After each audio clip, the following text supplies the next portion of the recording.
दोस्तों, आज हम जानेंगे महाभारत के ग्रंथ लेखन की कथा के बारे में।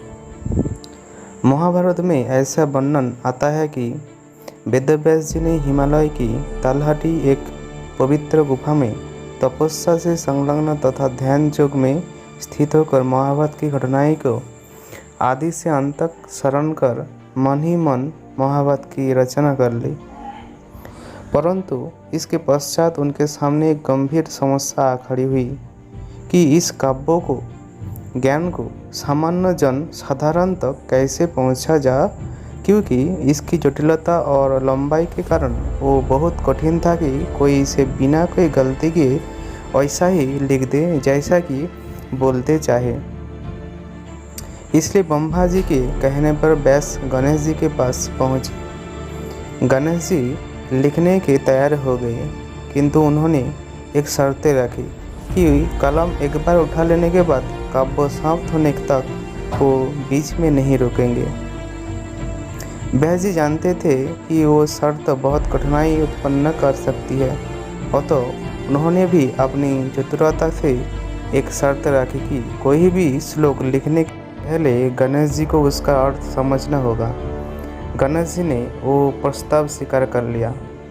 इस तरह व्यास जी बीच बीच में कुछ कठिन श्लोकों का राज देते थे, तो जब गणेश उनका अर्थ पर विचार कर रहे होते उतने समय में ही व्यास जी कुछ और नए श्लोक रच देते। इस प्रकार संपूर्ण महाभारत 3 वर्षों के अंतराल में लिखे गए।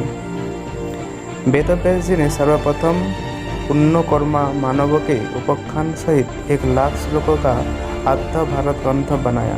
तदंतर उपाख्यानों को जोड़कर 26,000 श्लोकों की भारत संहिता बनाई।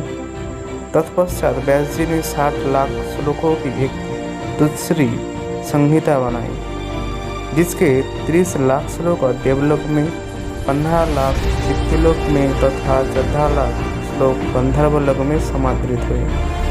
मनुष्य लोक में 1 लाख श्लोकों का आद्य भारत प्रतिष्ठित हुआ। महाभारत ग्रंथों की रचना पूर्ण करने के बाद वेदव्यास जी ने सर्वप्रथम अपना पुत्र सुखदेव को इस ग्रंथ का अध्ययन करना, तदंतर अन्य शिष्य वैशंपायन, कोइल, जैमिनी, वशिष्ठ, दैवल आदि को इसका अध्ययन कराया। सुखदेव जी ने गंधर्व, पक्ष और राक्षसों को इसका अध्ययन कराया। देवर्षि नारद ने देवताओं को, आशीष दैवल ने पितरों को और वैशंपायन जी ने मनुष्यों को इसका प्रवचन दिया। वैशंपायन जी द्वारा महाभारत काव्य जन्मेजय के यज्ञ समारोह में सूत सहित कई ऋषि मुनियों को सुनाया गया था। इसका विशालता और दार्शनिक गुणता न केवल भारतीय मूल्यों का संकलन है, बल्कि हिंदू धर्म और वैदिक परंपरा का भी सार है। महाभारत की विशालता अनुमान उसके प्रथम पर्व में